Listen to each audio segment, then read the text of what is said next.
आप देख रहे हैं दिल्ली क्राइम न्यूज 24। आज ये संयुक्त अधिवेशन हुआ इंडस्ट्रियल वर्कर्स का, जिसमें इंटक के राज्य अध्यक्ष हरदीप बावा जी, एडटक के राज्य अध्यक्ष जगदीश भारद्वाज जी, सीटू की तरफ से विजेंद्र मेहरा और मैं डॉक्टर कश्मीर सिंह ठाकुर और इस तरह का हमारा नेतृत्व सारा तीनों संगठनों का इसमें शामिल हुआ और सैकड़ों मजदूर जो है इस अधिवेशन में शामिल हुए।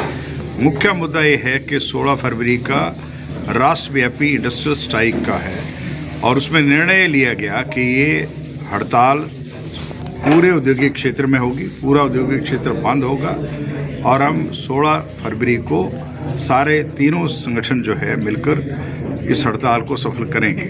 ये हड़ताल वास्तव में मोदी सरकार की मजदूर विरोधी नीतियों के खिलाफ हो रही है।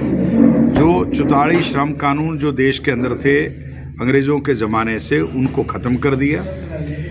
मजदूरों को बेड़ियों में बांधने का सरकार ने मन बना लिया है, कानून बना दिए हैं, अभी लागू नहीं हुए। हमारे सामने ट्रेलर अभी था जो ड्राइवरों के लिए सरकार ने कानून बनाया, जिसमें 7 साल की सज़ा, 10 लाख जुर्माने का प्रावधान था। इसी तरह का इंडस्ट्रियल रिलेशंस का कोड जो है वो बनाया गया है और उस कोड में भी इसी तरह का प्रावधान किए गए हैं। यूनियन अगर हड़ताल करेगी उसके लिए जुर्माने का, सजाओं का प्रावधान किया गया है। यूनियन बना नहीं सकते, फिक्स टर्म एम्प्लॉयमेंट कर दिया है और आज भी हम बद्दी के क्षेत्र में देख रहे हैं रेगुलर मजदूर कम है, ठेका मजदूर ज़्यादा है। और कानून में ये भी प्रावधान कर दिया है ठेकेदार को 50 मजदूर रखने तक कोई लाइसेंस नहीं लेना पड़ेगा। इसका मतलब है कोई श्रम कानून लागू नहीं होगा, कोई ईपीएफ लागू नहीं होगा, कोई न्यूनतम वेतन लागू नहीं होगा, कोई ईएसआई लागू नहीं होगी, हायर एंड फायर होगा। इस तरह से पूरे देश में जो मजदूर जमात है उसको बंधुआ मजदूर बनाने का कोशिश सरकार कर रही है।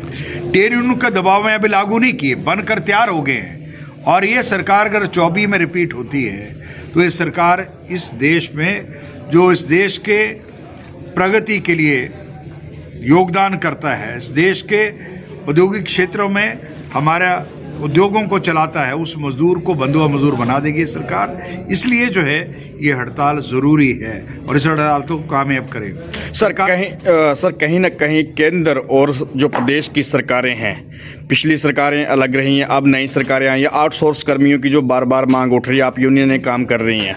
आउटसोर्स कर्मियों के लिए पिछली सरकारों ने भी पॉलिसी नहीं बनाई, वर्तमान में सरकार कांग्रेस की है, उसके आगे अब आप कैसे